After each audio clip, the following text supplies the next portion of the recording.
Hey, ladies and gentlemen, welcome back to the Married at First Sight All-Star panel with August Love Story and Talisa Ray. How are y'all doing this evening? Talisa, good to see Good to be back.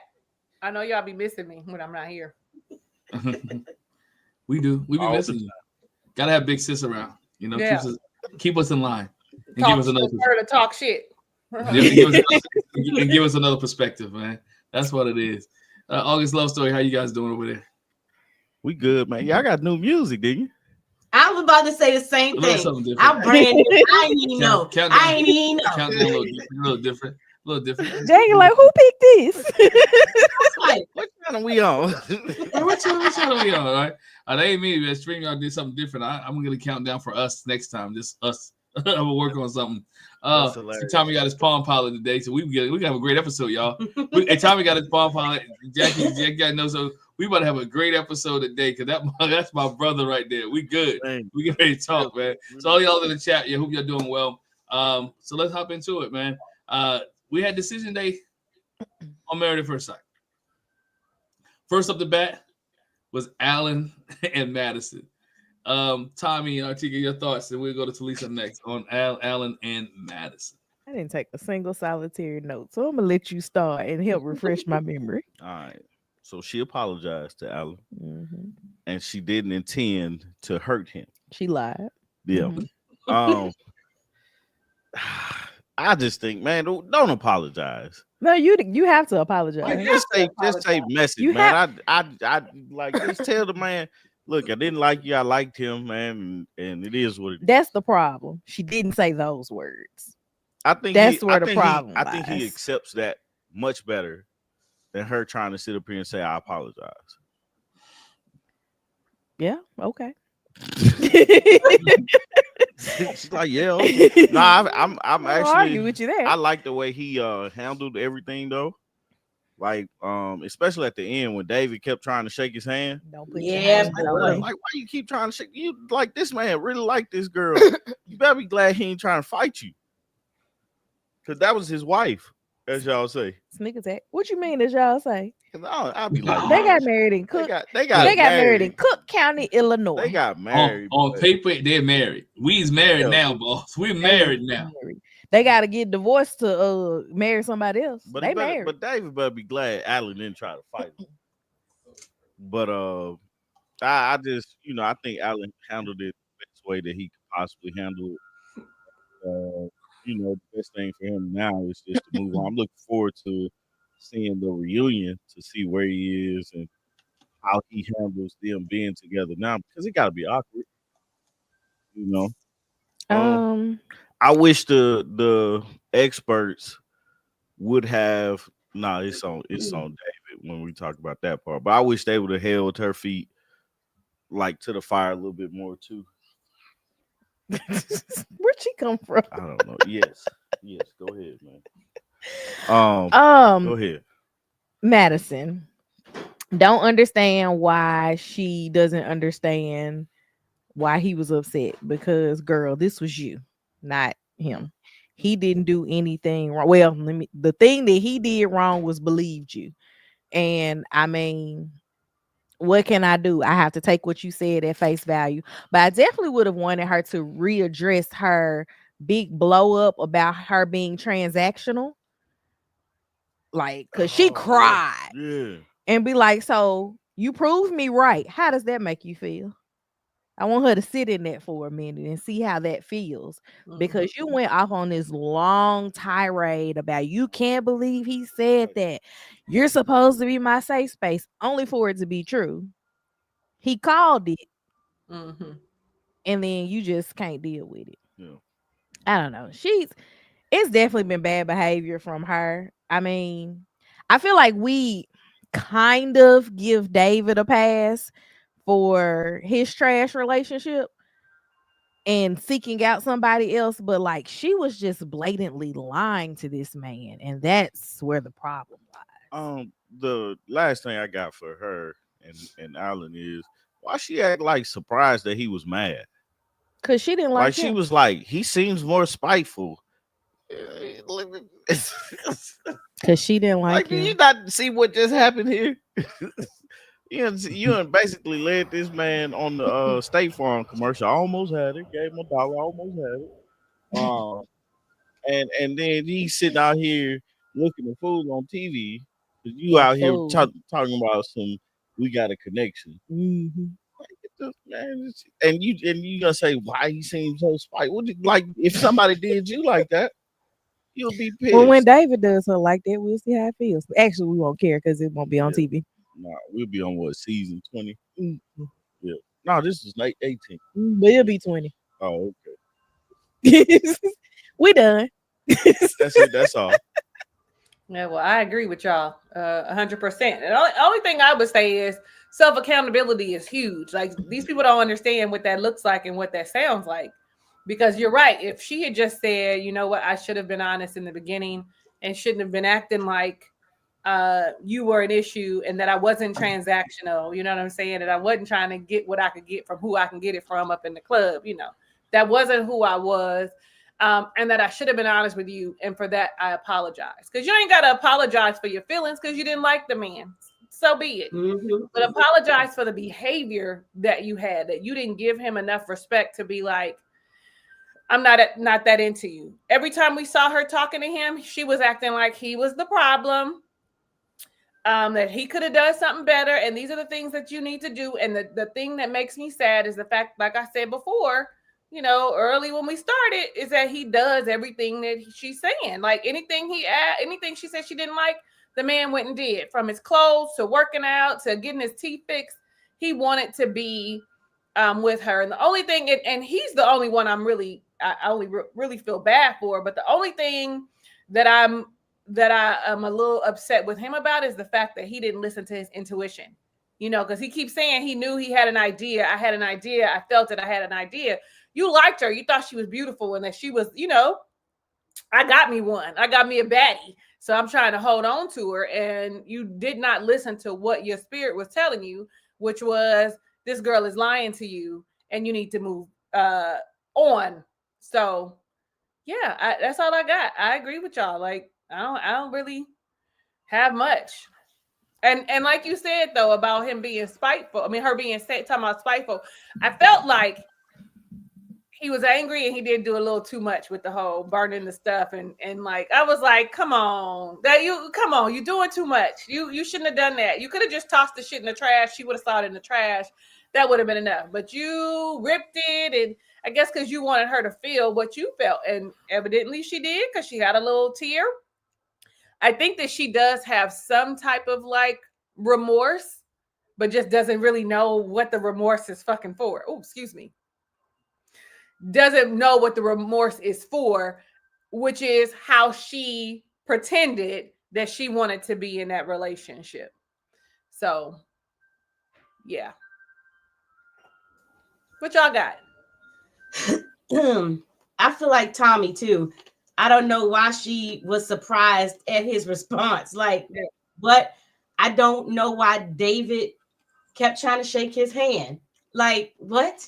Yeah, I forgot about that part. Yeah. Just silly. The only thing, like Alan was like, he said he didn't need any closure. He was like, you know, I'm taking what she said with a grain of salt. I don't have no value in nothing she says. What do you mean it wasn't intentional? What do you mean you didn't mean to hurt me?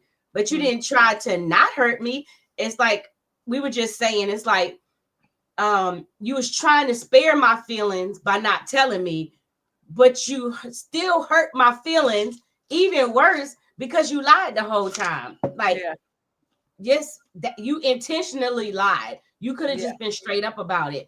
I don't know. And then they done froze on this. What'd you say? They froze on. Do you want to talk to David? We missed something you said. Y'all had froze for a second. Somebody over here messing with stuff. No, it's always my fault, right? Because I ain't touched nothing. It wasn't me. I know. She said it's so natural too, man. Right. She said so natural, right, Tommy? Somebody over here messing with stuff. Somebody over here messing with stuff. But I said that you know, when Alan said he didn't, you know, want to hear, he didn't want any closure or anything, and they were like, well, you know, would you want to talk to David? Why the freak would I want to talk to him? No, I don't want to talk to him. What? I was like, yo, leave that man alone. He this close to white boy crashing out against the leave that man alone. And you said something about closure. He actually did get closure. That's closure. Them telling him, Right. I don't need no more closure than that. They said that don't they put your like hands each other. on me. Right. Yeah. Why David kept trying to shake his hand though? Don't put your hands on me. Listen, Because you gotta realize David is trying to make peace. David tried, and I know he skipped. David wants to make it as seem as if we're cool because Madison didn't like you, you didn't like her, I didn't like my wife, so we all married at first sight. Y'all was gonna say no anyway, so we just skipped the whole decision day part. No, but I want to make sure that we, I forgive, like, right. That's the part right there. I forgive you, or I want you to forgive. I want you to forgive me for what I've done. That man ain't ready. It's a couple of days, bro. This ain't been months. Even if I forgive you, that don't mean I want to shake your hand. We still not cool. We ain't friends. Right. That's what makes it worse, though, because they all thought that they were friends. Mm-hmm. You know what I mean? You were my friend. We sat and we talked. I told you about the feelings I was having and about these people, and here you are, just chalking that up like, yeah, I'm winning. Yeah, I'm winning. And I told you about my wife. I told you issues me and my wife was having, and you used that against me. Yeah. Right? Because David, like, I thought he was my friend. So I mean, Alan said I thought he was my friend. So that means I'm sharing some stuff with you about what's going on, and you're going to talk to her in the gym, or you taking what I'm saying and using that to gain my. How do I know you didn't use what I said to gain my wife? He did. What you mean? He did. I mean, that's the kind of person he is. He's that person. He's that person. I'm used to being the big man that everybody like, and I'm gonna use everything that I can to get the things that I want. And him knowing that, he absolutely used that to his benefit. He probably shared with Madison while they was on that treadmill for 45 minutes to 2 hours. I don't know. Yeah.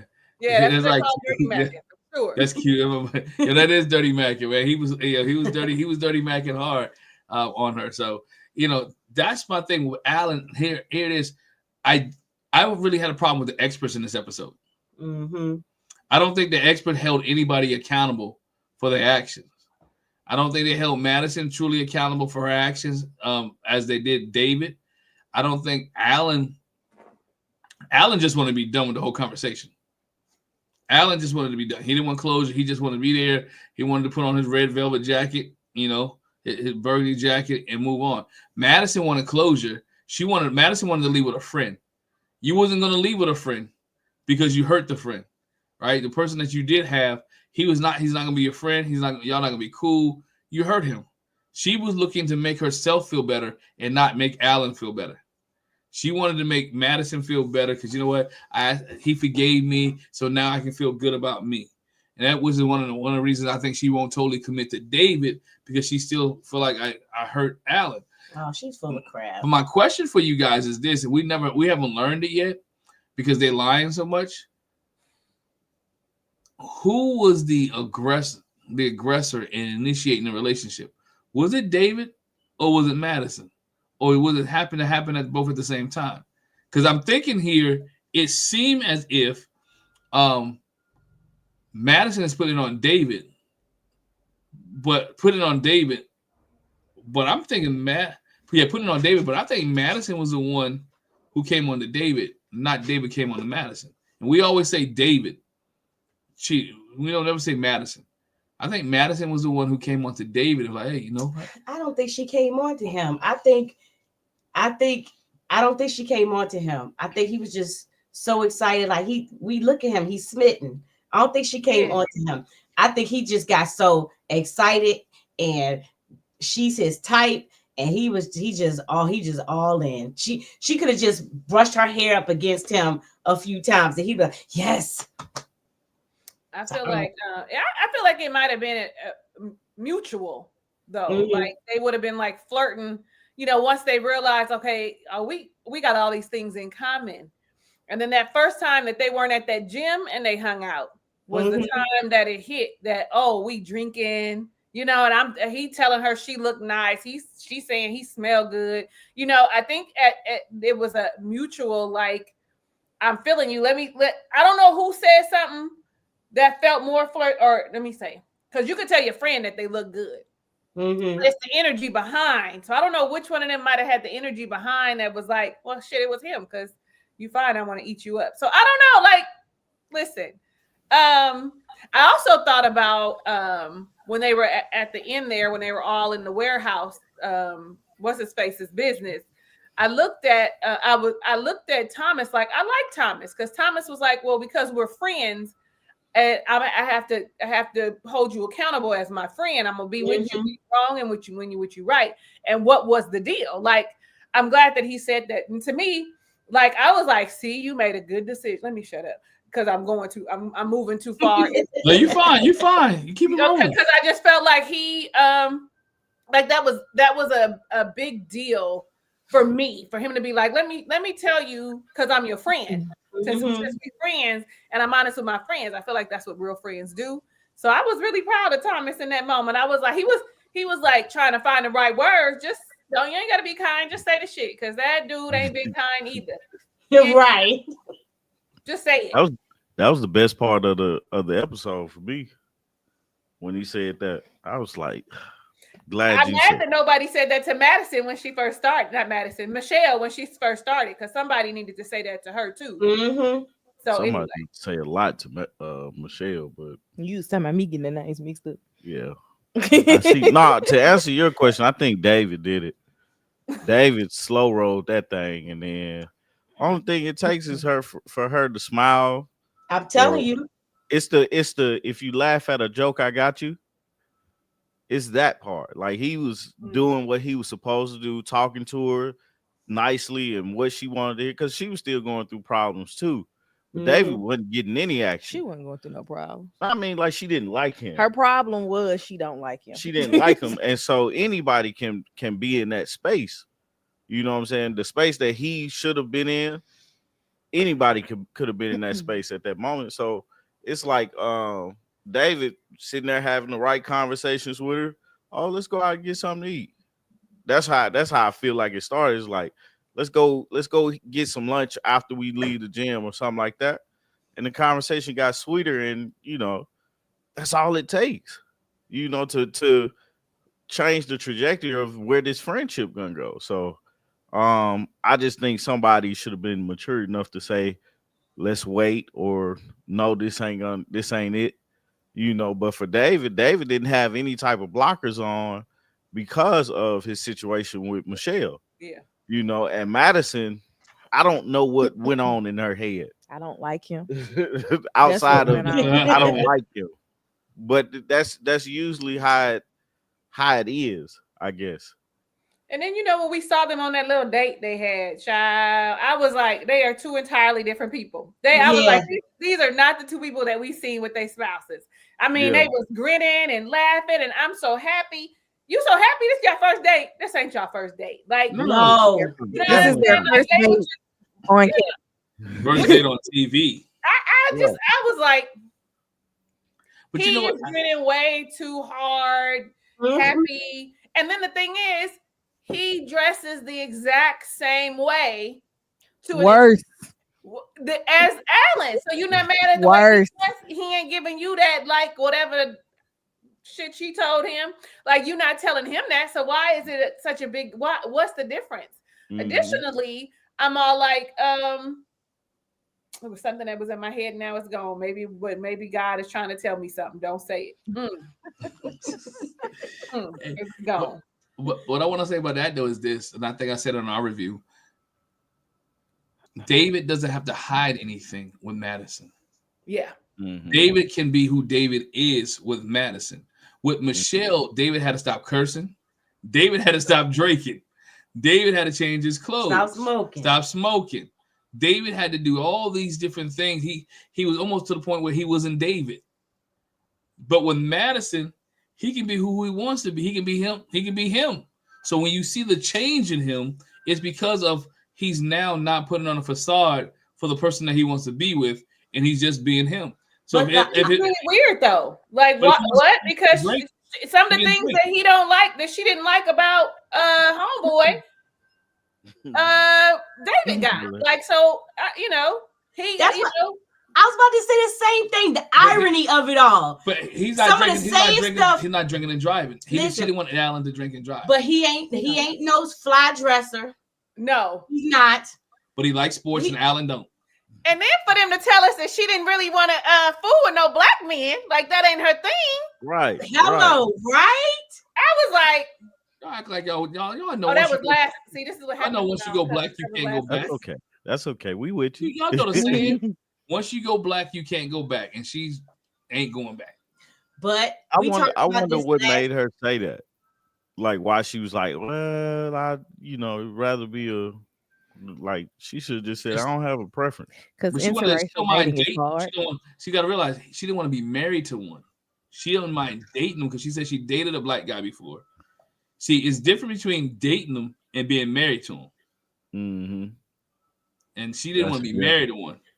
Which is it's still crazy.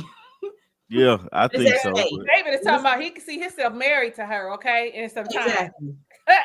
I said, this man is crazy. She must have really put it down on him because, honey, listen.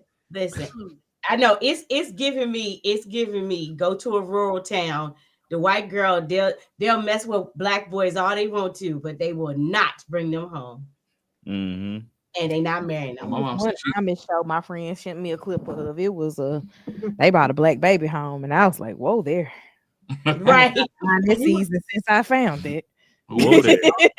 College with a young lady. Went to college with a young lady Caucasian lady, played basketball. And she said that was her parents' biggest fear, her coming to a HBCU, that she was going to come home with a black guy. Needless to say, I wonder how it went when she came home with a black girl.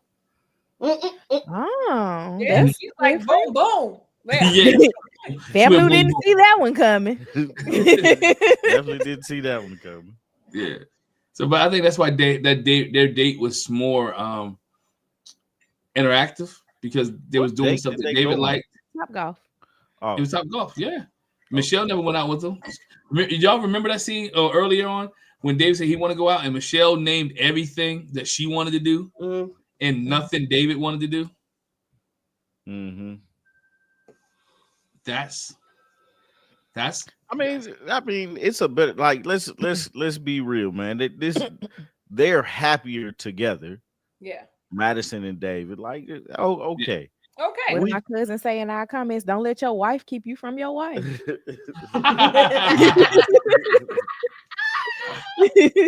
Hey, Herbert, that's a good one. Hey, Herbert, put that on the shirt, Herbert. Get our ticket to make you a shirt. Don't let your wife keep you from finding your wife. Don't let your wife keep you from finding your wife. That's a t-shirt. Man, but they just, it makes sense that they're happy. We just don't like the way that they did it. Right. I'm okay. I mean, okay, none of y'all liked each other except for Alan. And I'm okay that y'all, but the way they did it is just right. Really, yeah. It's terrible. So I can understand if Alan didn't like Madison.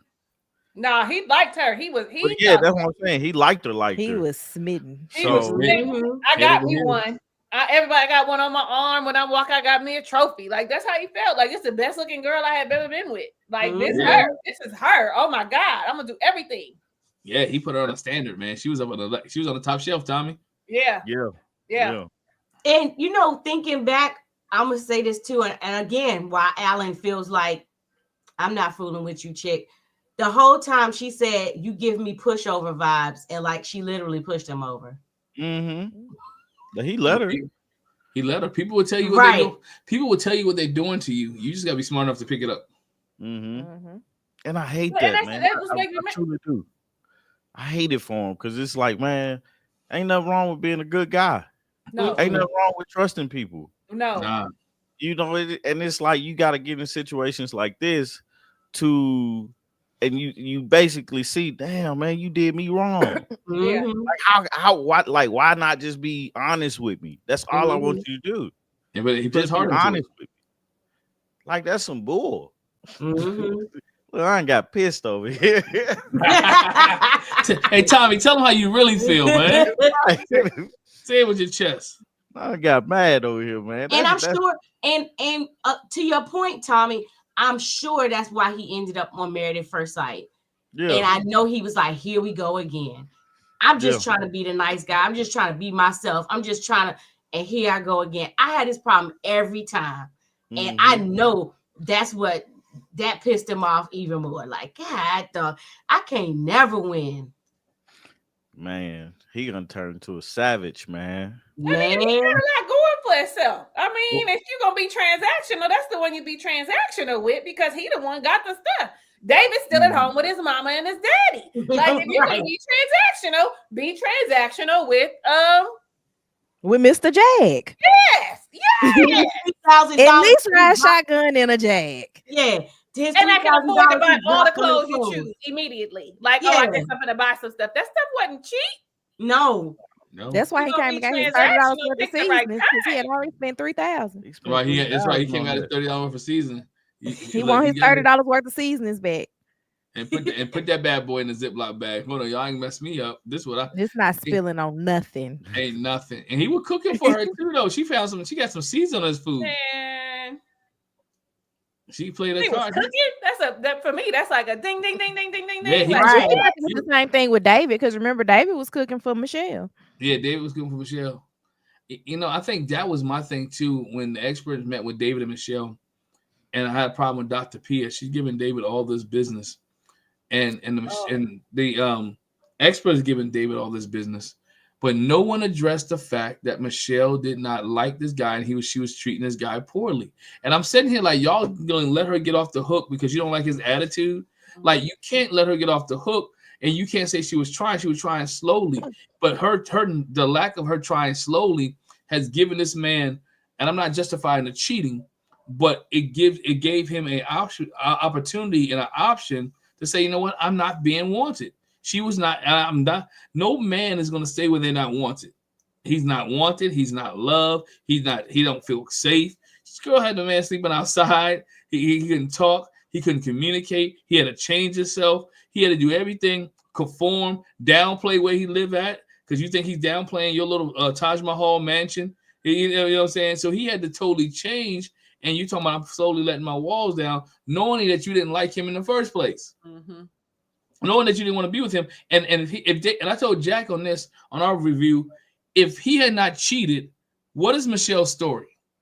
I wish David had never cheated. She would have found something. Or this has never came up, because they would have never got together.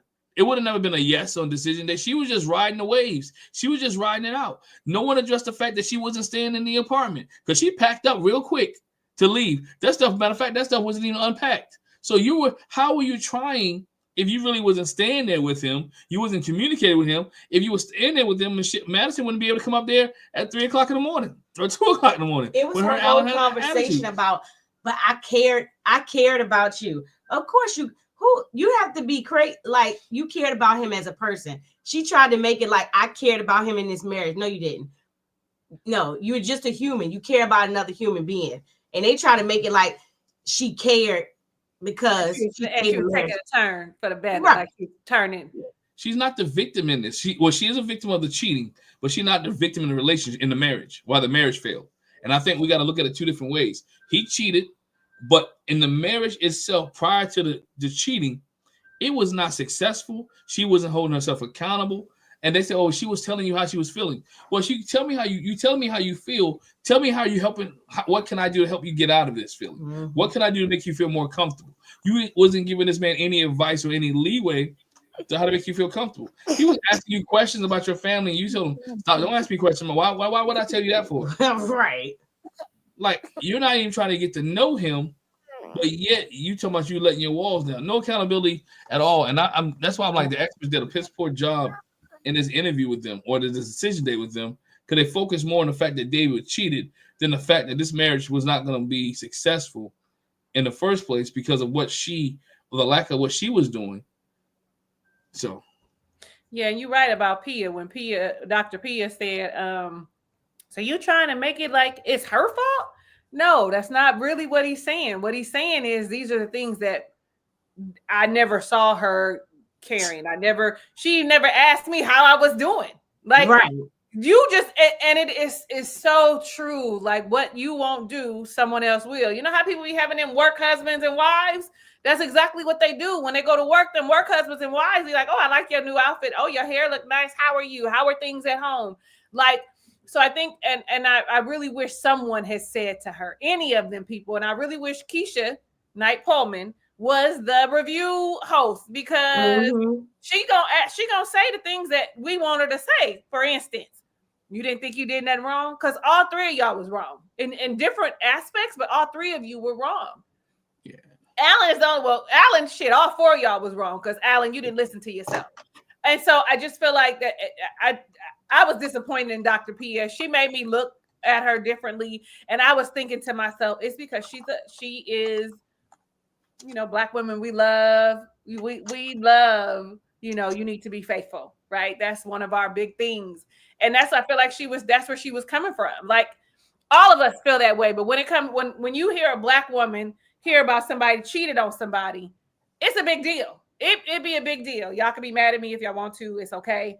But it becomes a really big deal, and we be in our feelings. Like, I can't believe he would do that. Why would he do? You know, and that's the energy that Dr. Pia gave me, and I just feel like, and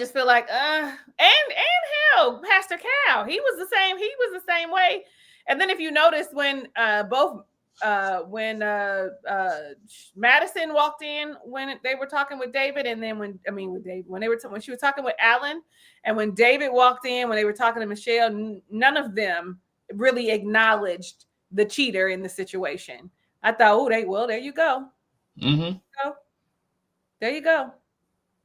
So I don't know. Yeah, I was gonna say, I think Michelle is a cause and effect thing, and the cause was Michelle not being present in the marriage, and the effect is, well, David goes out to look for the attention elsewhere. That's a natural thing. The things that happens, and he did try. He did. Y'all saw him trying. She didn't want him. She didn't want him. Nah, and I'm just mad at how they went about it. That's all. I'm just mad that he wasn't. I'm not even mad because I don't know these people and I really don't care. But I just wish that he would have, you know, shared, like, these are the things that you're doing to me and I don't like them. Like, instead of just sitting there. I don't think he's a good communicator. And you're right. You know, Hubert is a mess, child. Don't listen to Hubert. I saw that thing where he said that women and accountability don't go together. Don't listen to him. Don't I saw it too. Don't listen to him. Don't listen. Tommy, eyes forward. Don't say nothing, Tommy. Tommy, we ain't saying this ain't the podcast for it, brother.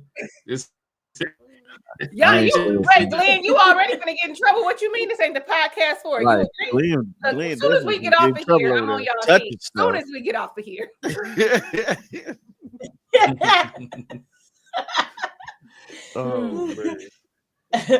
But what was I gonna say? On that note, too, let's since we talking about David and Madison and Alan and Michelle and that whole.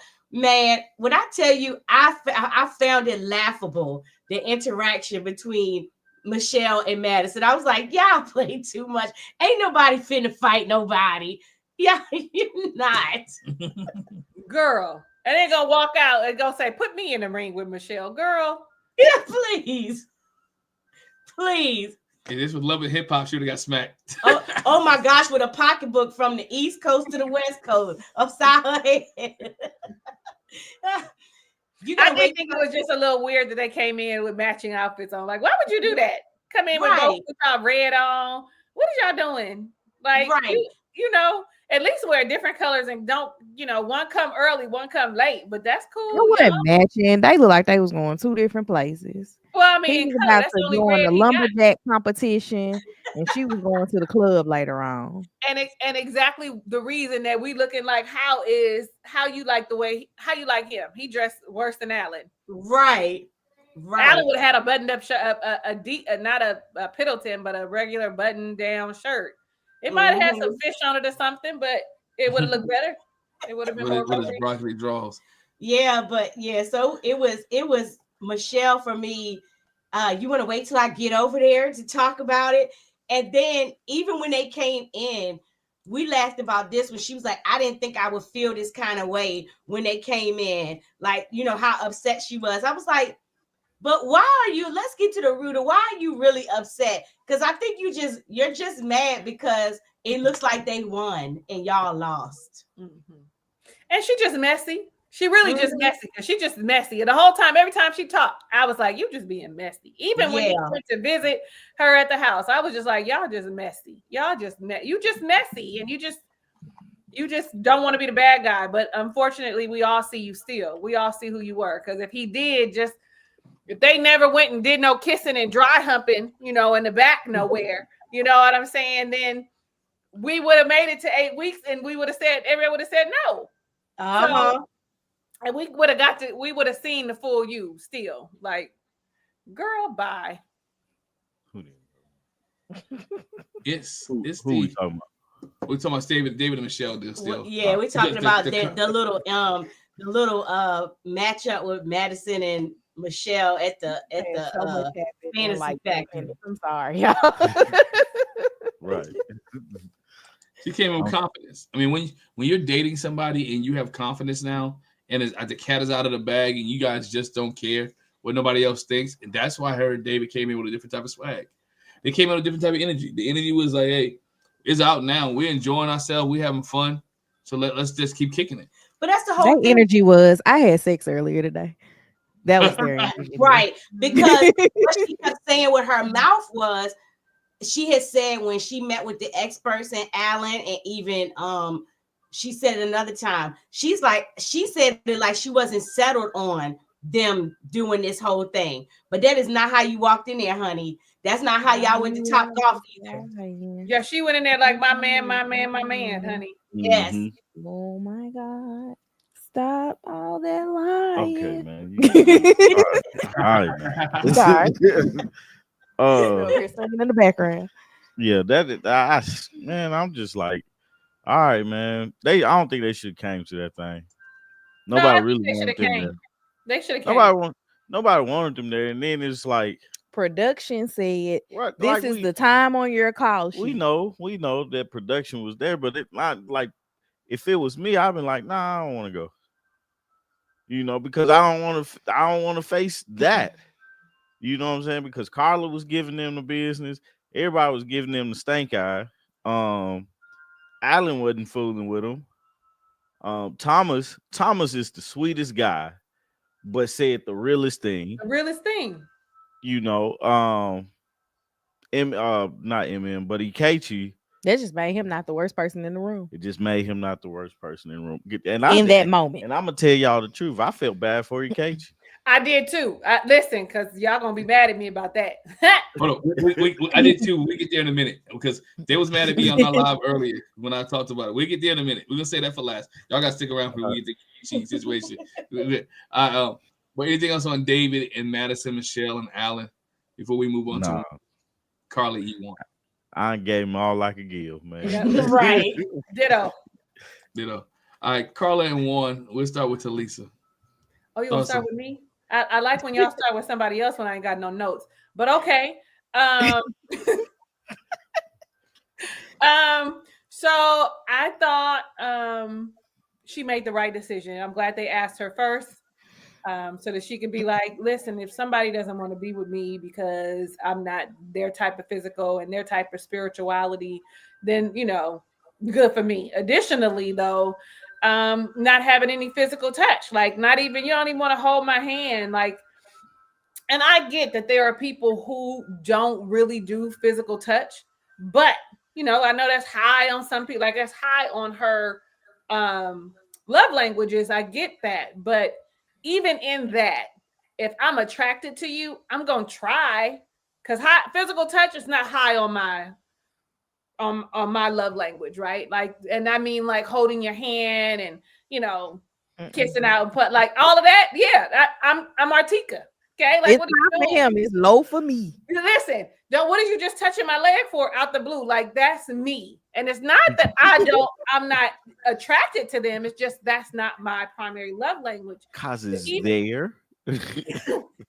But right, it's because it's there and because I like it. I want to just touch your leg. I want to just hold your hand. I just want to put my hand on your back.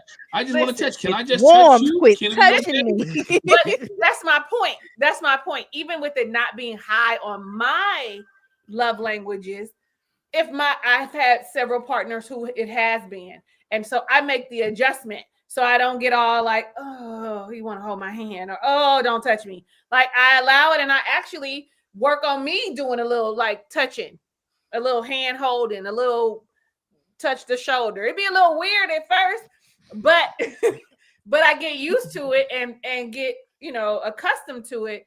But the fact of the matter is, knowing that he wasn't even willing to do any of those things. And when they gave us those recaps in the beginning, it was he looked like he was going to be touchy-feely. They did a lot of kissing under the water, and he was the one doing a lot of the initiation. And it made me I literally thought about you, Tommy, and I literally was like, it was the bag.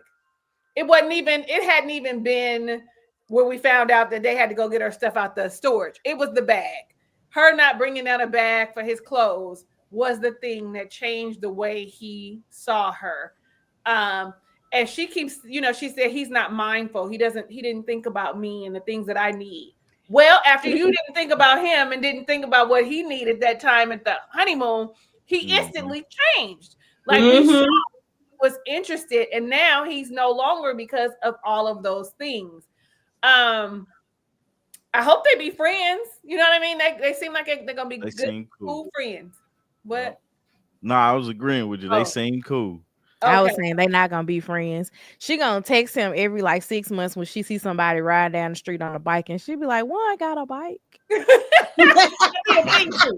ain't lying, Artika, because that's a thing. Because if I see somebody that did something that I'd be like, "Oh, look at that! That so and so had a thing." I met somebody yesterday that speaks Spanish too. Yeah. Hey, for me, for me, it was if she air grind on one more thing. She was just dancing. Don't be extra. She was just She's Latina. Yeah, that's all they do is dance. That's a little move. And if it's a thing going on, I'm a shoulder shaker and a dancer. I probably would have been doing the same thing. Like that's me. I was like, go Carla. Like she's happy go lucky. Huh? She's happy go lucky. I like Carla. Happy go lucky. But he's right in the whole like he was worried about where they would be financially though. So I think they both made a good decision, but we said they was gonna say no anyway. They might still live together for a little bit because where's she going? Where's she going? She ain't got no place to go. That's the bad part. Camille, like let me sub lease your place. Y'all got an issue. I got a solution. Right. Get out of this storage room real quick. Hold on. And but Tommy, if you sublease it, they gotta be able to pay for it. Carla ain't got no job. Energy. Didn't you say energy was money? Money is energy. Yeah, you try that with your landlord. Energy will bring money to you. Okay, energy can bring money to you. I'm gonna show y'all. Watch. No, energy can bring money to you. I'm 100% believe that energy does bring money to you. When I was out selling ADT systems years ago, and you have energy, the days I was feeling good, the days I had energy, money does come to you because you attract that type of your energy. All right. But for her, money changes my energy. So there's that. Right. When I worked in sales, if I had a guy come in and spend $6,000-$7,000 on his girl, I'm having a much better day than I was before he came in. Rhonda, you're right. It was after he said he forgot Carla was there. But I'm just saying why he switched his energy. He didn't even think anything about it. But it was after Carla did that because you forgot about me, so I'm going to forget about you. And it's passive aggressive. So, no, you are absolutely right, Rhonda. You're absolutely right. Yeah, but she took it there. You knew he didn't mean it like that. It was just like, y'all was newlyweds. He's still trying to get used to know you. He met you last week.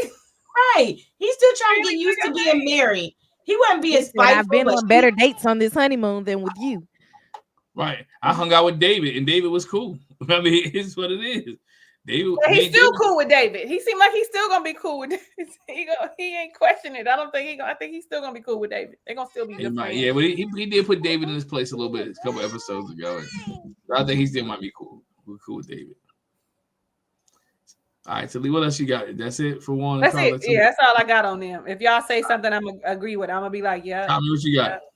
I fell asleep throughout their whole decision day part, so I didn't see. That's the truth. Me too. Like, I literally woke up and said, "Well, so what Carla and Juan decide?" Missed them completely. But no, when I saw him when we got to the end, and not so much on Juan. Juan was just being a great host. But I think who that mic, man? I think Carla was giving everything she wanted to say to everybody throughout the whole time. She was saying right then and there. Because she told, except Michelle. She didn't say Michelle. She didn't say, I don't know why people be protecting Michelle, but Michelle needed to hear that she was an a-hole this whole time. So what did she say to Madison? No, it was Ikechi that she was talking to, right? I guess we can't talk about it yet. But yeah, so we getting there, man. We coming. We coming. Okay. I don't know how the whole conversation went with Juan and Carla, but you know, I'm glad. I knew they were gonna say no, so you know. Yeah, I don't know what's wrong with the podcast. I'm sorry. I think you fine. I think we all knew they were going to say no. I just interested to see how they got there. Right. I wanted to see who would say no first. You know, I wanted to hear the reasoning behind the no. Right, and we learned there was no romantic involvement. There was no touchy feely for Carla. She wanted to be touched. She wanted to be loved. She wanted to be caressed. She wanted to be cuddled. She wanted to be hugged. She wanted to be all those things that Juan was not giving. And Juan wasn't giving it because, according to Juan, he gave all that stuff in past relationships and it didn't work out. He wanted to lead some other ways first, right? I see in the chat some people talking about, you know, Juan forgot. You shouldn't forget about your wife and hang out with some dude or like a dude, right? It wasn't the fact that he really forgot about her, just the fact that he told her, I really enjoyed my time with David. Now, what Juan should have did, if he was smart enough, say, you know what, I really enjoyed my time with David with this, and this. Would you like to do it as well? You know, would you like to hang out with me? Also, let's invest time in each other. And I think that was Juan's downfall. For her, I know ain't no women try to hit, but for her, ain't no man try to get his clothes in the bag when you be petty on our 4th day of our honeymoon, neither. Right? So look, we got to communicate here to agree to disagree and to get it together. You're passive aggressive. Juan said in that scene he'd rather her been open and honest and come forthright and say, hey, I'm mad at you because you forgot about me, instead of you being petty. That was a turnoff for him. I don't think he was ever able to recapture what he had for her because of that. And then when he gets back home with her, he realized that she's unstable, financially unstable with some things. And that was another turnoff for him too. So he's now at 2 turnoffs with Carla, but we can be friends because the conversation is nice. We can go hang out. We can go party. We can do all this, but I don't see myself marrying you. And I think Juan did it with great taste.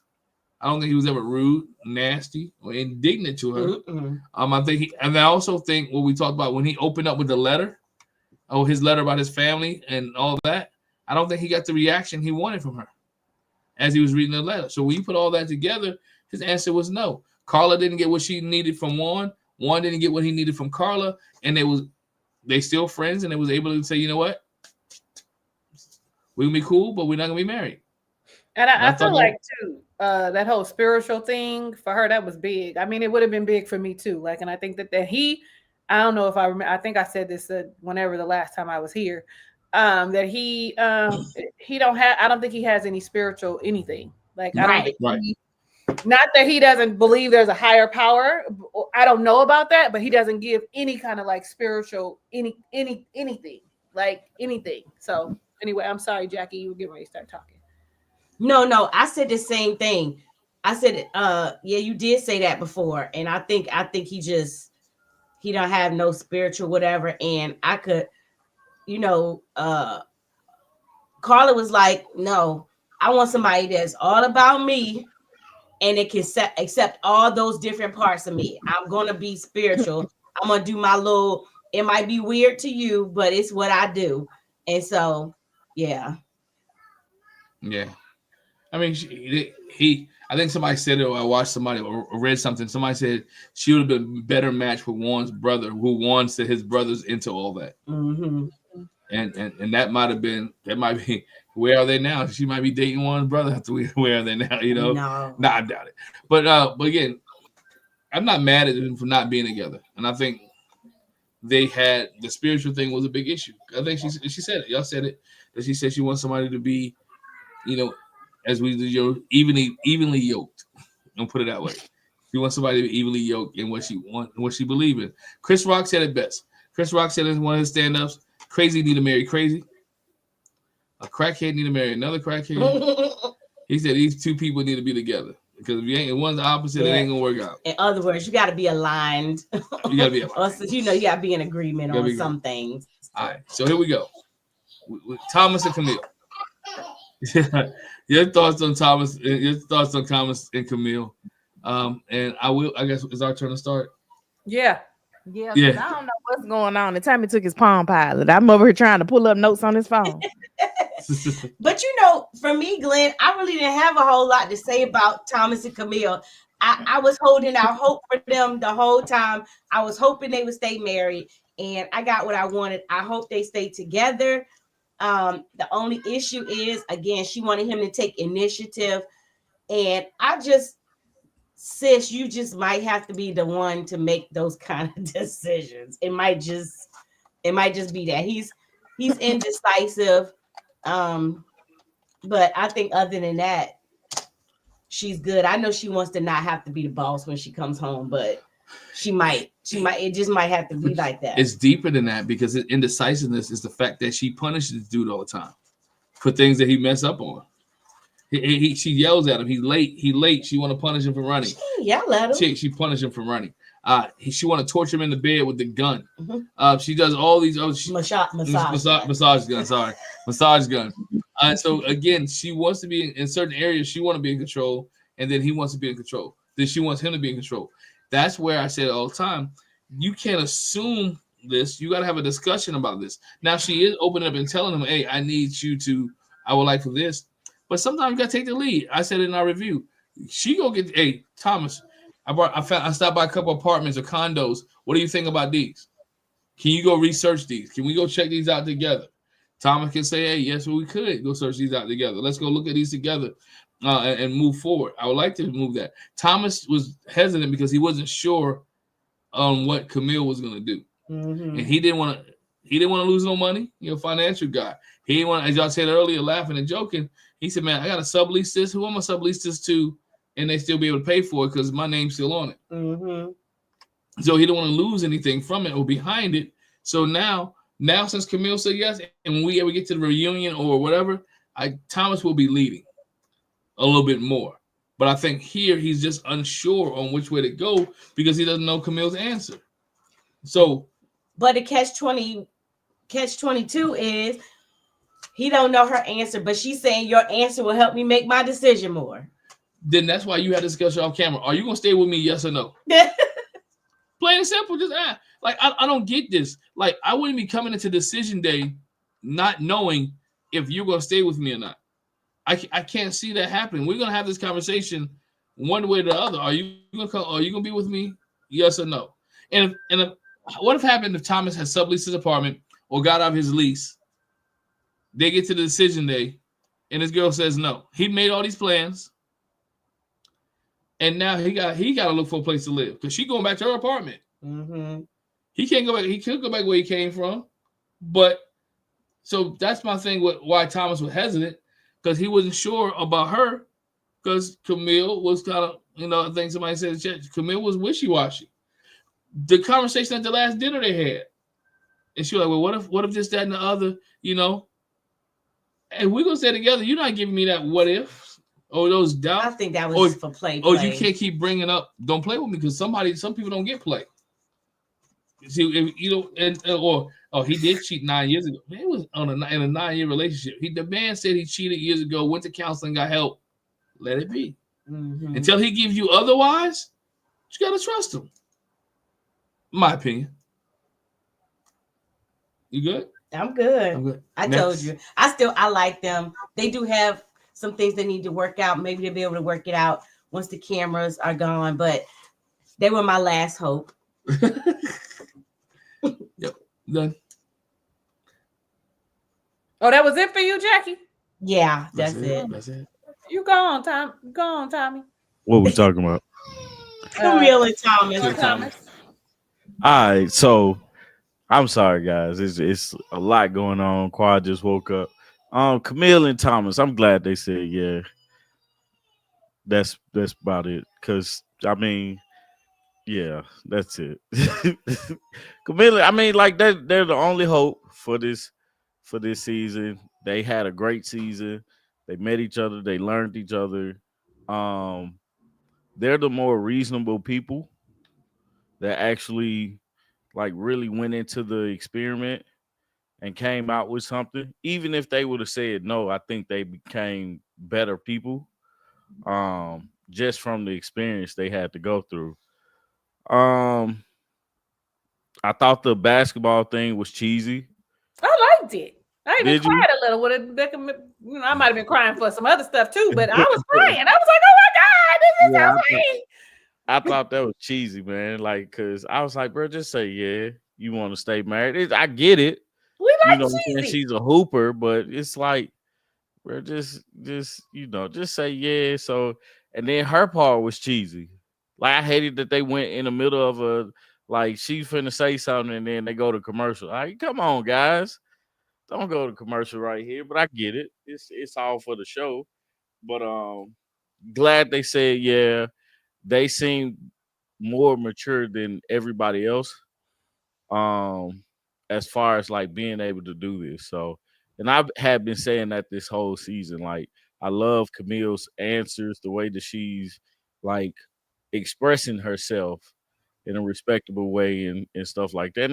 And I love the fact that Thomas was receiving that all season, and he was opening up to himself, like opening up to say, this is why I like, this is why I don't like, and stuff like that. So I like that part. It was something y'all was just talking about too, about them moving in. I don't really know what they need to do.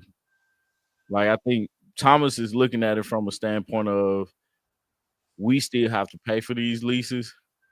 Camille's looking at it from a standpoint of if we're gonna say yeah to each other, we gotta be together. Like, we're married and we're not boyfriend and girlfriend. We're married, so we need to live together.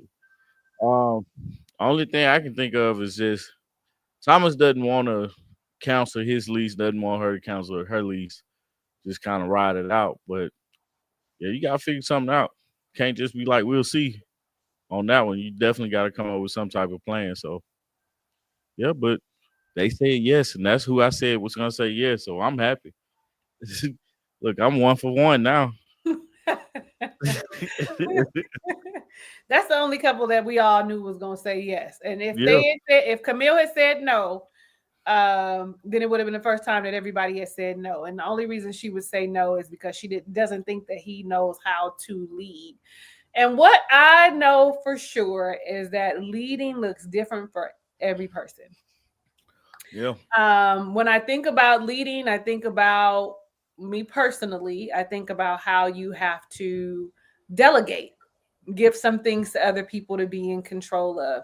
And maybe, like he said, planning is not my thing. So that can be her thing. You know what I mean? I think that I don't know what, somehow, because I just watched the episode today. Somehow I was like, how? I didn't realize that they were 10 years apart. He's 42 and she's 32. I didn't recognize that. And I feel like a few things that happened, I think today or the last episode, when he was like, I'm being extremely vulnerable. I really don't know I don't really know how she feels. Like, she doesn't express how she feels. And to me, that's a big deal. Like, I've only known you for 2 months. And so you have to tell me, like, you want me to tell you what my plan is or what the plan is for us after we leave and the things that I would like to see for us. But I want you to tell me how you feel about me. I want you to be open and vulnerable, and vulnerability doesn't mean like crying. And because he was like, well, you cried only one time. I was crying. Vulnerability ain't got nothing to do with tears. Okay. If you're not a crier, you're not a crier. But vulnerability has to do with sharing how I feel and the things that I like about you.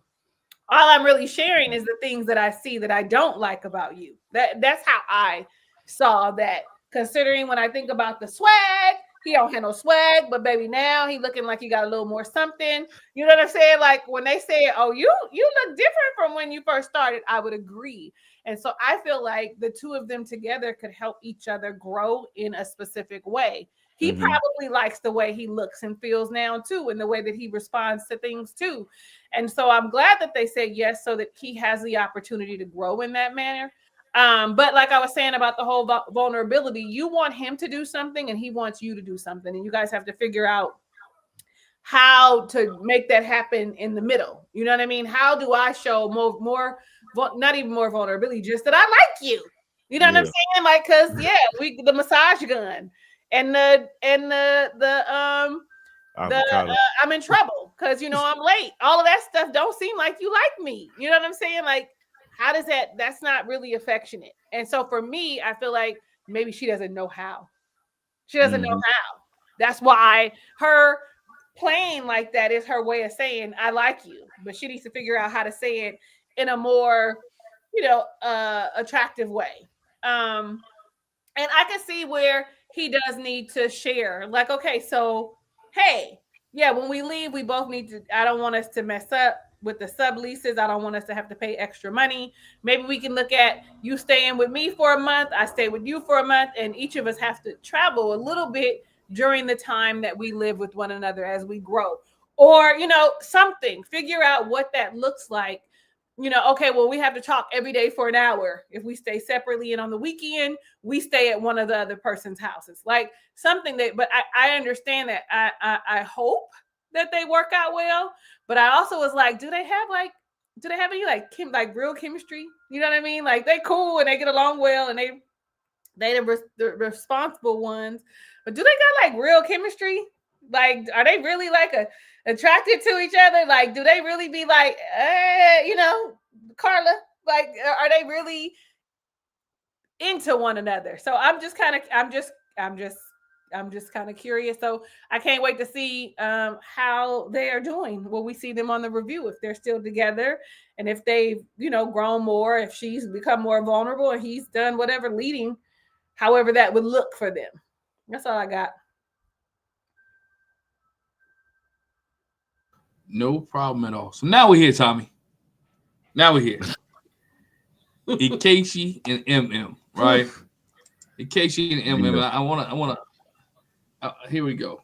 And I want y'all thoughts and opinions on what led up to this, because I have a different view than a lot of other people, and on this situation. But if we're not sure what we're talking about, here we go. Care less what you got to say. Just like I could care less. I don't want to hear you talk anymore. Come on, baby.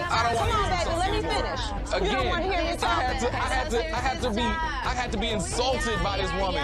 No, I don't want to hear this anymore. Somebody that makes you feel like every day that you talk to them. Talisa, I'm gonna start with you, sis. Y'all don't be mad at me. Don't be mad at me, okay? No, your thoughts on Ike. Don't be mad. Because that's why I'm starting with you. So that you can be mad at me. I ain't gonna be mad at you. I feel like MM might have been more of a problem than we know. They wanted to hear from him. They asked him what was the deal. You know what I'm saying? And she decided, I'm gonna say what I want to say, and then let me finish. Like it did feel very much so. I ain't like it. MM showed maybe a piece of. Now I don't think that when they were living together, I don't think it was that aggressive. But I feel like in my spirit that she may be the person that would be like, well, that's not what I meant. This is what I'm trying to say. Like constantly having something to say even after him. And I feel like he may have knew what he was talking about, just a smidge, maybe a little. I think that even when with the whole when they met with the experts, I thought, what's the point of this letter that you read and the things that he needs to do? Like, you're not giving him the opportunity to speak. Like, I just, y'all be mad at me. I kind of see what he's saying just a smidge. But I also want to say that he needed to learn he needed to speak up. He needed to say something. He needed to be more assertive in the things that he desired. Like if it was just questions, then answer the questions and move forward. I think they both had a lot of issues when it came to their relationship and how they communicated. Like communication, commitment, and compromise is huge in every relationship. I can give y'all a lot of C's, but them is the big three. If I can't communicate with you and express myself and you receive it and vice versa, then how are we going to compromise, and how is this going to be a true commitment if we can't seem to get along? If we can't even have a, hey, how you doing conversation, or I didn't like when this happened, and it becomes an issue. So, I don't know. And MM, just the whole her not letting him talk. I was actually low-key happy he got a little attitude. I ain't gonna even lie. Like, we didn't get to see like a lot of his personality. It was always very like quiet, and we got to see that he don't really care. He don't really like her. He moving on. He ain't got nothing to say. We didn't really see anything, not even with him hanging with the guys. We didn't see anything about him. And I'm low-key, happy he got mad. Show me what you mad at. Act how you act. Like, be your full self and not worry about that you on this TV. Like, so that made me happy. But I know I said it before, like early on, that I don't know, something about MM, there's something there. It may not have been that assertive or that passionate, but I feel like that there was some truth. I ain't gonna say all, but there was some truth about the things that he was saying. Anyway, I'm done. Y'all can be mad now, okay? Y'all can be mad. I'm not mad. But I do feel like he spent a lot of time just sitting there looking dumb this season. Oh, absolutely. And like, if she got all of this for you, you got nothing. And I'm not saying you got to come out with an attitude, but at every turn that someone has asked you a question, you just sat there and looked stupid. Like you haven't been able to explain your side of the story. And at this point, you don't have no side of the story to tell because she took that from you. So it's one of those things. Like he's the one, like Tommy was saying that David and shouldn't have showed up. Madison, he shouldn't have shown up. I don't think so. Because I think he would be the ones that he shouldn't have showed up. Yeah, because after that last session with the experts, she ain't got nothing else to say to me. I don't have anything else to say to her. We're done. Why am I here? So I just feel like he should have been able I really feel like she should have STF you and let him say whatever he was feeling, because she's had the opportunity to share her experience every single time, and we only got one side. Like, let me hear what lie he gonna tell. That's all I want. Like, let me and make it a good one. I am here to be entertained. Are you not entertained? This is not but what like, you're here for. But after he keeps showing up when he shouldn't be showing up to things, like showing up at their retreat with a divorce paper, you should not have shown up. Yeah. You shouldn't have shown up to this, whatever Juan's warehouse is, because we all still don't know what he actually does. There's no story for another day. There's a boxing gym in there. What does he do? Ike showed up. Ikechi showed up for a check. It said it's gonna be a check on this episode. I ain't going to be there. He showed up with it, and I just thought about that too. I'm sorry for interrupting you. Go ahead. Finish. No, I don't know what I was saying. My train of thought got lost one squad game down here. I got you. He showed up with that one piece of paper so he get paid that episode. So he be I in agree. the episode. I agree. I didn't think about it until just now. Was like, wait a minute. If they get paid by the episode of being in that new air fryer. Why would I would have came up there with a sheet of paper too? If I just didn't have anything else, I'd have been on that episode. But man, I'm with you, man. I thought it was whack what MM did. I was like, she should have just been quiet, not said anything to him, let Carla do all the talking. If she was asked the question, answer the question, and be done with whatever it is. She has a lot of smoke for a person that has only given her 2 weeks of their time. Man, what you say?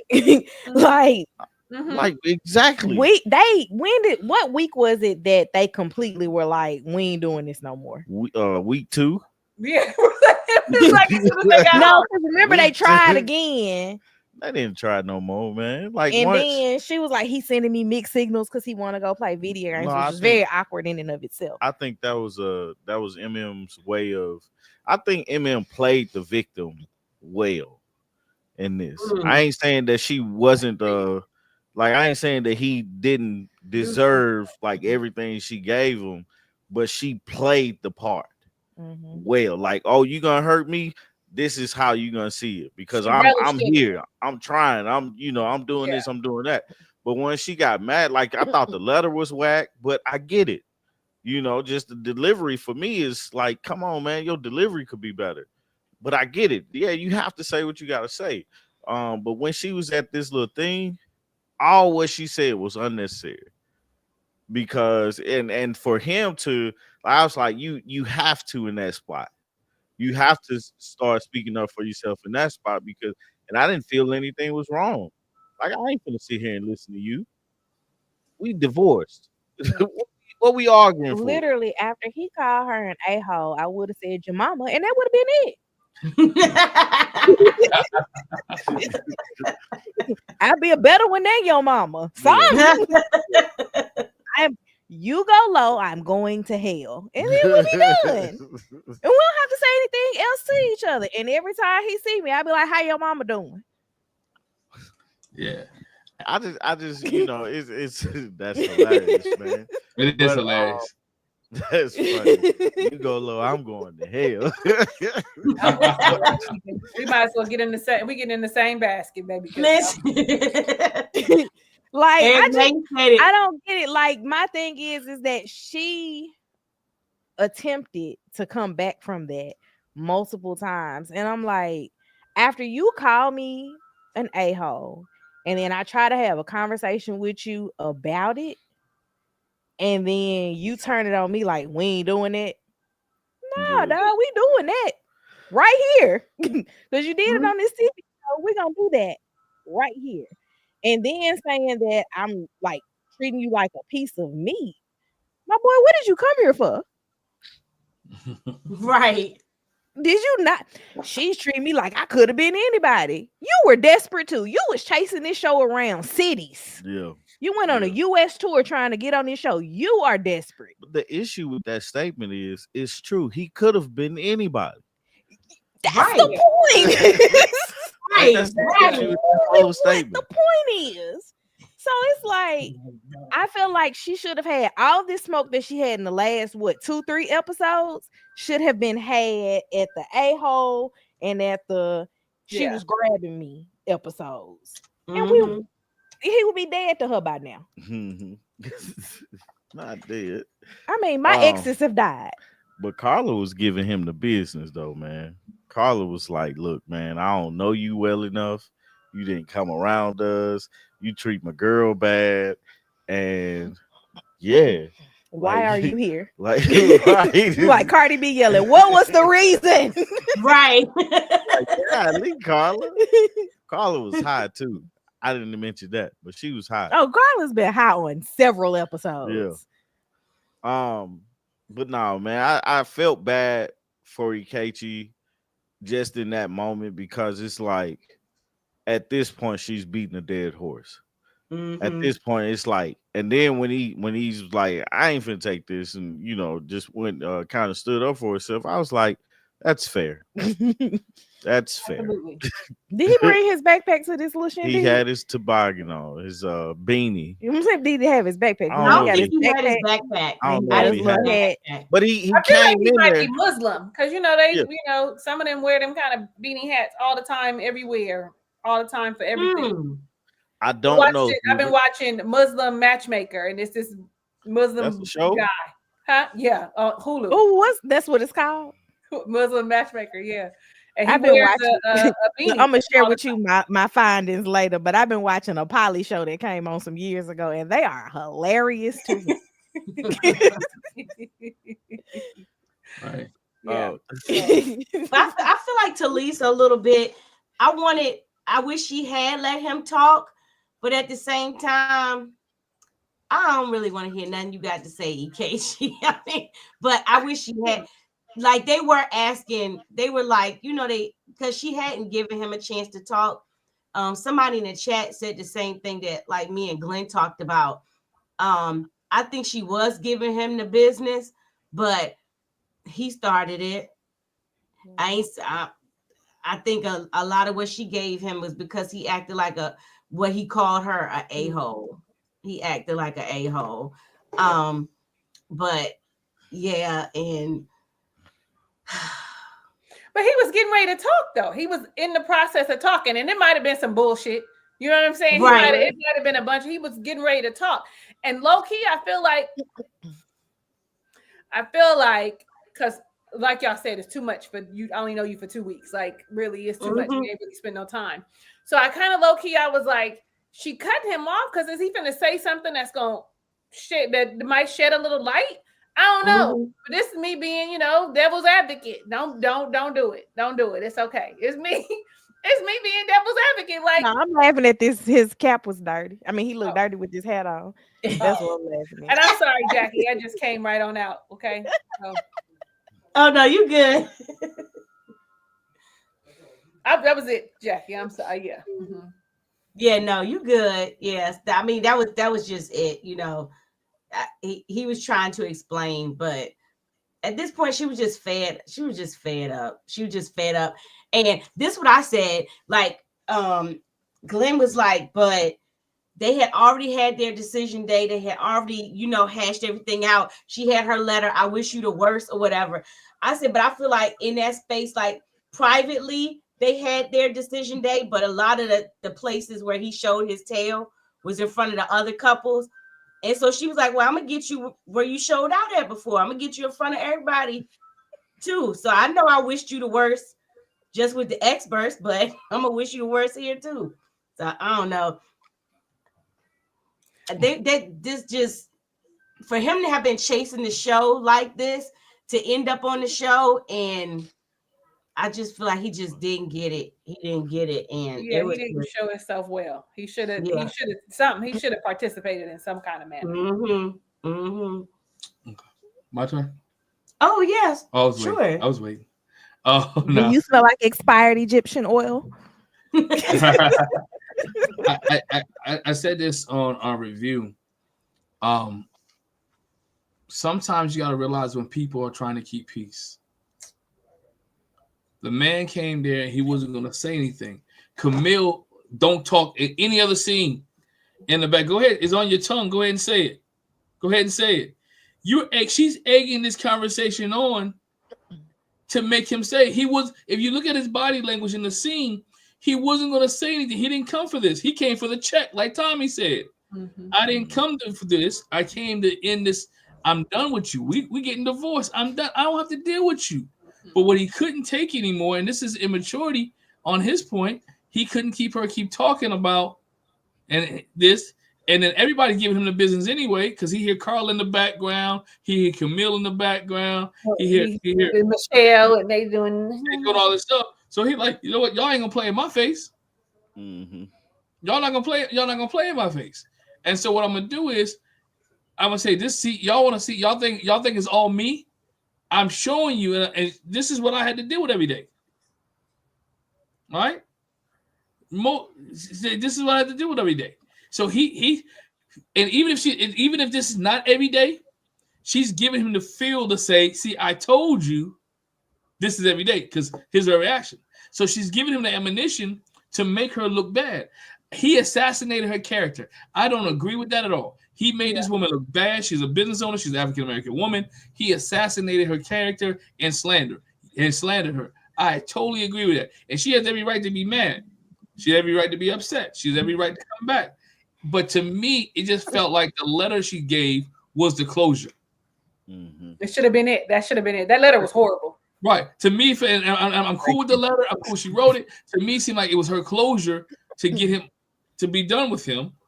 But now when y'all in this group setting, you can be over at the bar with Michelle. All right, you can do whatever. But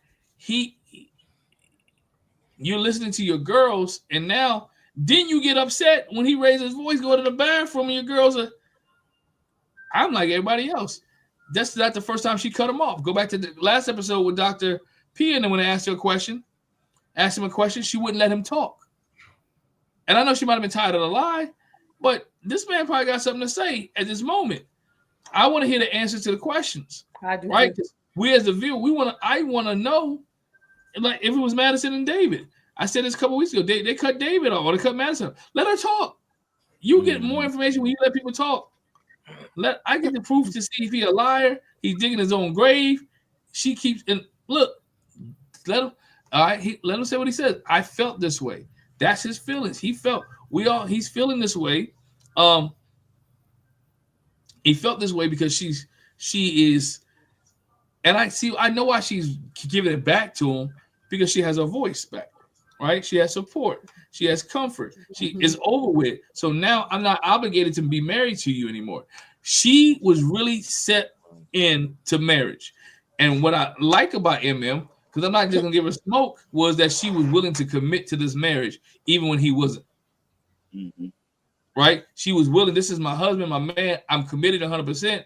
And I think her commitment to 100% scared him. Because how much of that was act, though? But no, right. I think that was real because she was head first. I think her jumping into this marriage head first was legit, because remember she said her dad was gone, and this is something that she always wanted. And Jackie brought up, or somebody brought up, it might have been because she's rebounding from the last relationship she was in, where she was engaged, or she was getting ready to get married, or she was close to getting married. And so now we don't know how far in between is that. So maybe two things. Her dad passed away, and it's like the dude on Ready to Love, right? The dude on Ready to Love, I got to cross shows. He said, I got married every time one of my parents died. And he shouldn't have been on that show. He was right. Every time I thought, I said, y'all passed him through the screening. So her dad passed, so she could be caught up in this emotional thing that I have to be married now, because I missed out on a lot of my life because I worked on my career and I worked in my industry, and I put people to the wayside. I pushed people away who could have been good for me, and now I desire to be married. So her marriage could have been too much to him, and she couldn't articulate to him, and he couldn't articulate to her. My point with the Jackie I also made was, this is not the first time that these two argue like this, because they felt too comfortable arguing like this. They felt comfortable going back and forth with the energy they was giving. He gave energy, she gave energy back. So could you imagine what the house was like when the cameras was in there? Because they both said there's no peace in this house. Well, the only time there's no peace is when there's chaos. Not because y'all conversations, because y'all arguing all the time. Y'all not allowing it to be peace in the house, right? So again, there has to be a avenue between the compromise. But in this setting, the dude was trying to chill. And we're done. And I guess some people can't do it. When I wash my hands of you, we're done. I ain't got to talk to you ever again. I ain't got to see you. They can put us in the same room. I can say no words to you. We cool. She could pull an Alan. Alan ain't talked to David. He ain't want to shake his hand. She could have been like, hey, Casey, you got it, bro. Like, Casey, she could be like, they hugged. Remember, they hugged each other when they first came in. So he was cordial. He just got to the point where he felt like everybody's attacking me, and I'm going to give y'all a piece of my mind for the old and the new. Now, him hollering at the woman, I'm not condoning that. That's not justifiable, but I see what got him to that point. I agree with you there. One thing I ain't bring up about MM, I just saw it, was that she getting engaged like after the show. It was Yeah, like but a I think, month. but what we see from what we see, I can say that from what I've seen, the reunion is a year after, or not. Where are they now? Is a year after this whole thing was filmed. So I can't wait to see. They better put that note up there, because otherwise, I'm sure gonna have stuff to say. Because I seen what she said. She was getting married. Yeah, she wore the ring on after party. Right. So yeah, this is about a year after. Oh, so they just now recorded those episodes. I guess so. They had to give him time, Ikechi time to get his words together. Yeah, so I think the after party so long to like why so long in between recordings? Remember they held off on the show. They filmed this in 23. They had this one recorded and they had Austin already done. So they're waiting to put them out. Remember the Tennessee thing took forever. So we're recording, and so now they're waiting to put it out. So they probably was in the contract negotiations trying to figure out Lifetime or elsewhere, and that's how we ended up on Peacock. But also we also went through that writer's strike too during that time. Right. Oh yeah. But that would have only or should have only impacted after party. Right. Because this is reality. Yeah. So but Keisha reads from a script. Yeah. And then ask her own questions. I like when she asks her own questions. My buddy said this. If you ever want to see there's only been one real reality show, and that's Cops. Any other reality show has writers who roast themselves. Somewhat. Or at least tell you what to do. That ain't a lie. I've been on 2 reality things, and they do tell you to do stuff. Huh? And they will tell you to go back and say it again. Go back and say this different. Yeah. We like what you said, but we want you to do it over and add this or say this or do this differently. They absolutely do. Yeah. So like I said, only really real reality shows Cops. And live PD. Yeah, well, they don't even come on no more. Hulu has live TV. Yeah. Okay. So, to K Woo's point, I mean, it is a little suspicious, but I was trying to remember. It was somebody else that was on Married at First Sight that somebody they were talking to before came back into the picture. Yeah, that was Jasmina. Yeah. Jasmine from Tennessee. Yeah, so I think it's probably a guy she dated before, and like she didn't really give him a chance, and now it's like, dag, I had something right in front of my face. I think most people got a relationship that fizzled out like nothing happened. Good, bad, or indifferent. It's just the time in life wasn't right, and that's probably what happened there. Well, that's too bad for whoever feel like that in my life, because ain't no coming back. I got somebody right now talking about, can we go out? We ain't dated since 2019. I want that old thing back. Yeah, no. I'm absolutely phenomenal. You knew it then. You're bad. He's been trying ever since, though. So, but I'm out anyway. Well, he didn't fizzle then. Shooters gonna shoot. Yes, he did, because I don't be replying. Like, yes, can we go? I heard something happen. What'd you say? You was like, absolutely not. Absolutely not. He followed me on Instagram and saw that I had my stuff, right? And so he's all like, "Oh, I sent me a message. Oh, I saw you were hurt. I hope everything's okay." TY is my reply. Then he says, "I'll be back in town March 21st. Can we go out on a date?" And he's probably watching this. No, again, let me tell you, it's a no. Why would you want to go out with me? Okay, so just stop trying, bro. Just stop trying. You're not the one or the two. No, because I don't block nobody, Hubert. I like people to see how amazing I am and what they missed out on. So I don't block nobody, baby. Everybody can see. I have that rule. I just want you to know that my life is going better than you. My life is going well. Right. That I still smile, that I'm still relatively attractive, low-key funny. You know what I'm saying? Like, I want people to see that. Yes. Yeah. Life be happening and I'm still smiling. Like, that's what I be wanting people to know. Hey, Hubert, shoot your shot, man. Look at him. He's like, you love the energy, Talisa. What energy do I love? Yo, he would shoot that shot every week. Hey, eventually you'll make it, bro. Eventually, look. Hubert be like, he do not care. Remember, he is savage. Hubert said he is savage right now. He do not right. care. I'd want too much from Hubert. He'd be like, oh no, it's too much. It's too much. It's too much. Never mind. No, thank you. Back to Casey Emmett real quick. I do think he has some energy that he needs. She was right about one thing. He does need some counseling, some therapy. Oh, for sure. Because the energy he gives is a type of energy that could end him up in trouble later, right? With the law or with other people, because he gave off energy because somebody, brother, cousin, uncle, father, ain't gonna deal with that he gives. And even on her side, she needs some healing too. And that's why I want to, when y'all talked about how long it was between engagement in the series, because I think from this coming out of this relationship with Casey, she gonna need some healing, some conversations, some talk. And I say that because you was married loosely.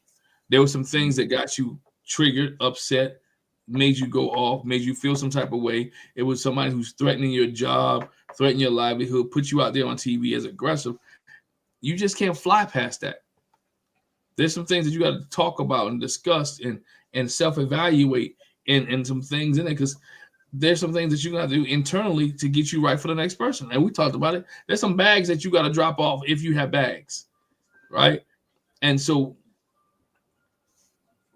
that's where it's at. So I think a lot of people, after reality shows, and this is not just MM, I think after reality shows, everybody on the show needs therapy. Mm-hmm. I do. I just believe after you be on reality shows like this, and with people in your life, with people in your DMs, people on Instagram, social media, and all this, that everybody needs to go to see somebody to relieve and talk about what you just went through. Whether it's Michelle, whether it's David, whether it's Madison, whatever, all these people need to go there. So that's my thoughts. Anybody else? No. I was gonna say, when we saw, I guess it was last episode, when we saw when she read that letter to him, you saw Pastor Cal and Dr. Pia. They were kind of taken aback. Like, that was a little unnecessary. It was a little too much. You saw that they were like, oh wow, like there was something there. I think Dee said something a little earlier about it, and I meant to agree with her on that, because what was the point? I guess it was payback. Let me say who you are. Let me talk about you. Yeah, for sure it was. Yeah, for sure it was. I just feel like a lot of this be unnecessary. Sometimes you just be like, I'm cool, we cool, it's good. It was unrealistic. Yeah, like it was almost as a point of, and I feel like both of these, that letter and then also her going off on him on this past episode, was just a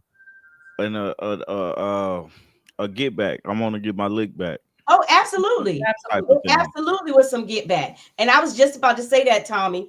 It was on some get back. I'ma have the last word. I'm gonna have the last word. I give the fact that she could be right for that. Everybody's not there yet, and so again, go back to all the trauma that she experienced in this marriage. She wanted to release it, and she wanted to release it through a letter, and she did a constructive manner. I think the letter was justified because she could have went upside his head. She didn't. She could have cussed him from the back to the end. She didn't. So some of the things she did was justified and was ladylike, right? I'm not mad at that at all. Not at all. Yeah. But we'll see for this. I'm ready for this reunion. Let's see. Let's see what they talk about. How many episodes we gotta watch before the reunion? Probably 3. It's like 3. Before the reunion? Like 2 or 3. Ugh. No. Yeah, before the reunion. Is this one coming up? Let's see. There's one more. It's this one, and then you get the reunion. So we probably got the end of March. Yeah, end of March will be the last episode. Could be the last episode. Reunion. Oh. Yeah. Article said it's 3 more episodes. Period. So it's one what they're doing now, and then 2 reunions. It's 2 reunions, and then there's like one episode where we're gonna be following David and Madison. Oh wow! Okay. Oh wow! Wow. For a show that's about Married at First Sight. I don't want it. They're really following a lot of cheaters, right? Yeah. I really want to see. I want to see. I know you don't want it, Jackie, but I'm nosy and I want to see. I want to see. I want to see them smile at each other. I don't want to see it, man. I want to see it because I'm just, I agree with you, Nola. With these shenanigans, and let me see if I can pull my empathy and get that energy through the thing and see how far y'all gonna last. I know you said season 19 is over, right, Tommy? You said season 19, Married at First Sight. What's that? Yep. Yeah. Awesome. What's that site, y'all, that got all the updates about Married at First Sight? She gonna let us know. What's her name? MAFS fan. Yes. Yeah. That's what I was just checking. That's what I'm looking on now. It was somebody I saw the 4 episodes, the last 4 episodes on, but I can't find it now. Yeah, I can't. Yeah. I was just looking myself. I don't think they need to do 2 reunion shows. When did we get to the point where every reunion show has to be a 2-parter? Why did we have a 3-part decision day this time? They could have compartmentalized these, and it did 2 hours. And next season we on Peacock, so. Which I'm kind of excited for, man. I like Peacock. The apple's nice. You know, and it is only $8 or $7 or something. So I looked at it when it came out. I was like, oh, okay. I've been watching it. I was gonna make you a password. I mean, a thing. You make me a thing. I'll show you. We'll turn mine off. But what else was I gonna say? I'm looking forward to the reunion, man. They this season has been interesting. I need Keisha's reunion.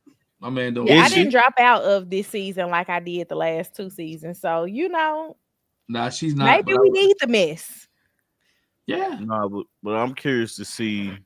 I'm my issue with David and Madison is Alan was hurt in all of this. Yeah. And he shouldn't have been. Really don't care for Michelle because I mean, like, if you didn't want to be a part of it, the expectation should have been he finna go out here and find somebody else. Like, it wouldn't even be bad if he went out and found Tiffany, who was single and not on the show. We wouldn't even be talking about David and Madison at all. Like, David went out and cheated. Nah, he just found something better. But anyway, I digress. But I mean, somebody said, what, the Madison and David show? They might just, who knows? Listen. They can do unmatchable again. Honestly, I like it when it's not my life that's this mess and it's somebody else's I get to watch. Like, it's thank you for letting me watch it. Like, I don't want that. I don't want none of this mess for my life. You know what I mean? So let me watch the mess. Did you find it, Artika? I see it says, New Love is in the air, March the 4th. It was in the Facebook group. What y'all looking for? So the next Chicago reunion, March the 11th, part 1, and then part 2 is March the 18th. That's what I found. So it's 3 more, and then we get to 20. The following week we get to Where Are They Now? So it's 4 more episodes. Mm-hmm. So y'all get us for another month talking about Married at First Sight. So, we need to make a reunion bingo card. Hey, but we need to. Yeah, but I appreciate y'all for walking with us each and every week. Tommy and Artika, what y'all got going on? What's up? We got our women's history facts. Yes. Artika, look, I didn't know Artika released it, and I looked at it. I was like, oh, look at that girl. That girl fine. You got that twinkle in your eye. Yeah, dog. I was like, let me put this on my story, man. Now, did you turn it on? No, I didn't. I did turn it on. I'm sorry. Your women's history facts. Oh, no, I get to do it. No, go ahead. We got the women's history facts. We got Love Brew podcast. I'm working on my podcast, the Dad Exchange. What else? I need the teleprompter. Something for members only. Online. I'm gonna send it to you. That pop up for you that you can use. I'm sorry. I'll send it to you. I just need the teleprompter because I be looking at my phone. I'm like, I'll send it to you. They use it at work a lot. I don't ever use it, but they use it at work. I'll send it to you. That's it. Yeah, that's all we got going on around here. Trying to keep these children from meltdowns. We had a lot of that going on. with a nap that wasn't supposed to happen while we was recording. So yeah. Got you. Talisa, what you got? Okay, I'm gonna stop eating my chips and dip for a second. So I'm healing. But we had our first book club meeting, and it was exciting and enjoyable. Jackie, Glenn, and Artika were there. I mean, we ain't said nothing, but Tommy, he wasn't there. D Brown was also there. I was helping a friend. I heard they was moving and needed help with the bed. I heard. We heard. She told us. I ain't read the book though. Right. And it would have been right up his alley because that's his kind of stories. Oh, see, you missed The out. author's name wasn't Frida McFadden. Because Frida not black, but okay, go ahead, continue.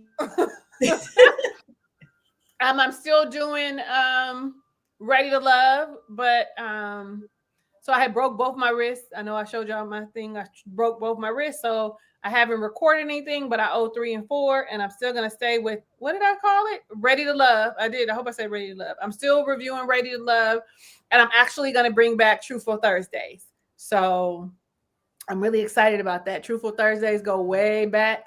And Truthful Thursdays is when I tell the truth about things that are happening in life that we need to be accountable for, or we need to review and take a second look at. Kind of something like Alan and his intuition. A lot of times we need to pay attention. Sometimes it's, it's on my list. So if you aren't subscribed to me, you should be, because it's about to go down. And while you're subscribing to me, if you're not subscribed to Artika, you should August Love Story, then you should. I'm sorry, Tommy. I meant August Love Story. But they do got separate channels. And we already know that the majority of you are already subscribed to Jack and Glenn. So, but if you're not, because you watching one of us, I don't see no links for my channel, so I don't think anybody's watching. Go ahead and click the subscribe button for them. That's it. We finished it. I'm sorry. She said, I'm on chapter 3. What chapter are we on? We finished it. We are about to start a new book. And the poll will be out by Tuesday evening. We're gonna start a new book. And I broke my wrist because I'm learning to skate. And I was doing really well. I was skating by myself for an hour. And then I fell. And when I fell backwards. And both my hands were there to stop me, so I didn't hit my head. And I broke both my wrists in the same place on both the wrists. And I think that has a lot to do with bone density. Ladies, listen. Get you some vitamins and some bone broth or whatever the stuff is, and do that, because it's a real thing. And this will be the last. This was a lesson, a hard lesson to have learned. I guarantee you, when I skate again, this won't be the kind of fall I have. Okay. Put a helmet on next time. Her head didn't get hurt. She was. Why now look at him. Now I'm all like. I guess he's trying to say if you had a helmet on. Head. Yeah. But if you wear a helmet and skating, you'll be fine. That's okay, D. Keep reading it. It was actually pretty good. Yeah, finish it. It was good. Hey, D, finish it. If you want somebody to talk to you about it, yeah, I'm down. I'm down. I enjoy the book. You want to finish it and we can talk. All right, we just send a message. What we got going on? I don't got nothing going on. Glenn is reviewing Ready to Love. Glenn is reviewing what's the other one? Love is Blind. Jackie is working, trying to finish a semester with my students. Hold on, I'm working as well. No, I'm saying that's why I'm not reviewing those things.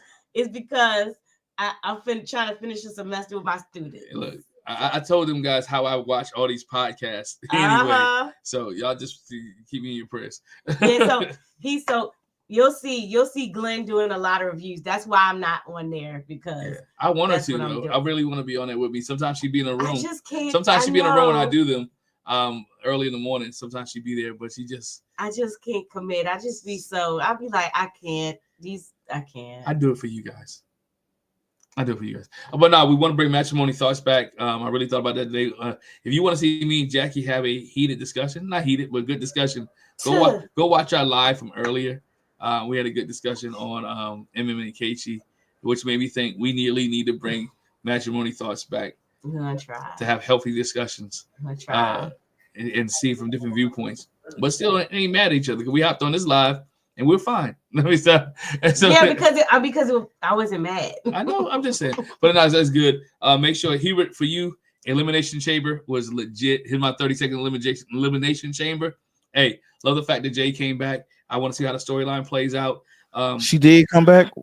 Yeah. See, like what? Why did she leave? Anyway, keep going, man.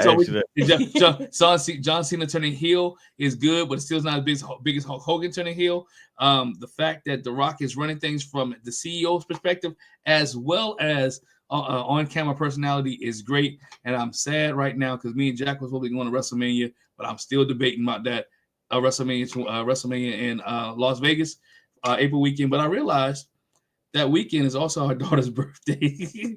That's when she would be having a birthday party. So there's a lot of things I'd like to do to go to WrestleMania, but Hubert, it's Easter week. We can talk anytime. If you go to What If Wrestling Podcast, that's my other wrestling podcast. Check that out as well. That's What If Wrestling Podcast. Got a great series coming out on that with me and my buddies. But this is not. So I just want to make sure any wrestling fans out there, I talk pro wrestling as well. So. I told you. With all that being said, ladies and gentlemen, thank y'all for rocking with us this week. We'll catch you next week. Enjoy yourself, relax, be safe. Have a great week. Bye. Peace. Bye. Okay.